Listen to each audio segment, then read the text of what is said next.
dito tayo patungkol kay 7'3" big man, Bolbol.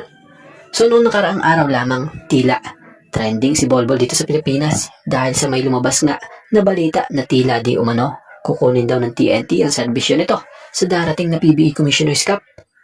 Si Bolbol ay isang former NBA player kung saan nakapaglaro ito sa tatlong koponan gaya ng Denver Nuggets, Orlando Magic at Phoenix Suns.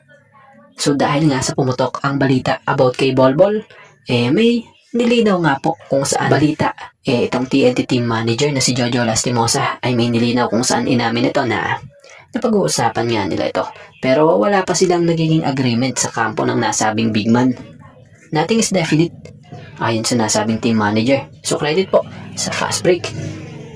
So kung ganun, malinaw talaga na wala pang kasiguraduhan kung si Bolbol nga ba talaga ang kanilang magiging import.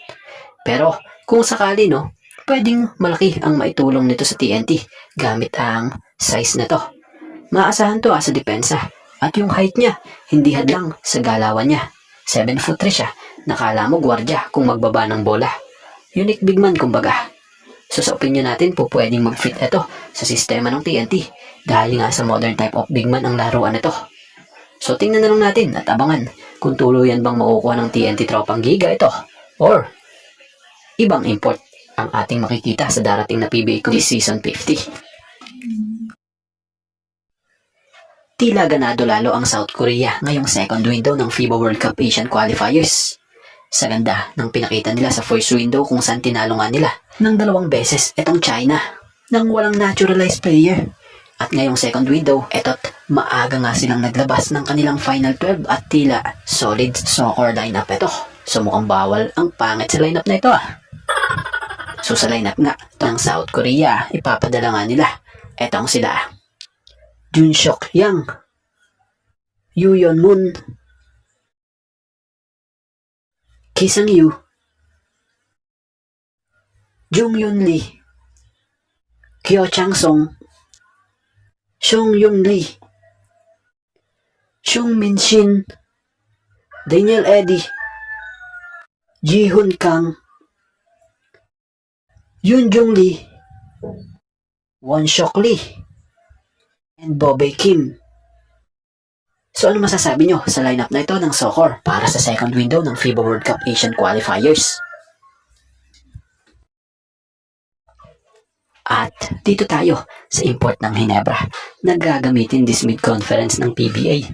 So nagsalita na nga po ang Ginebra head coach kung sino talaga ang tunay na gagamitin nilang import this Commissioner's Cup ng PBA. At ito nga si Justin Brownlee talaga. So nilinaw na nga po or malinaw na nga po na hindi talaga sa Meralco Bolts ito maglalaro this upcoming PBA conference. Kasi nung nakaraan may mga kumakalat na rumor na di umano'y hihiramin daw ito ng Meralco para maging import sa mid-conference ng PBA. So hindi nga po totoo yan. Ang totoo nga, maglalaro lamang itong si JB sa Meralco sa EASL. Pero hindi sa PBA.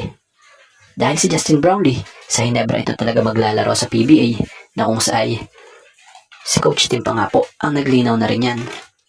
So hindi na tayo magtataka kung bakit si Justin Brownlee pa nga rin talagang kinukuha itong si Coach kahit pa no height limit nga ang import ngayong paparating na conference na to ng liga. Ito nga dahil sa mga napatunayan din ni Justin Brownlee sa mahabang panahong paglalaro under Coach Tim na siyang successful naman. Laking bagay din talaga na ang player na tulad ni Justin Brownlee alam yung sistemang kanyang ginagalawan.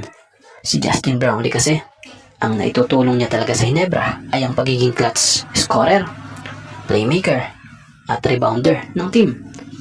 So mas panatag rito si Coach Tim at maging kampo ng Ginebra. Kumbaga sasandal sila ngayon conference na to na paparating gamit ang chemistry nila.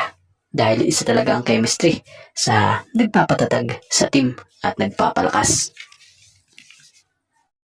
At bago nga ang lahat, baka naman po pwedeng makahingi ng isang subscription para sa ating channel or pakifollow na rin po kung nagustuhan nyo ang ating mga basketball update. At kung ito na may makakabigat para sa inyo, kahit isang like and share na lamang po. Maraming salamat po.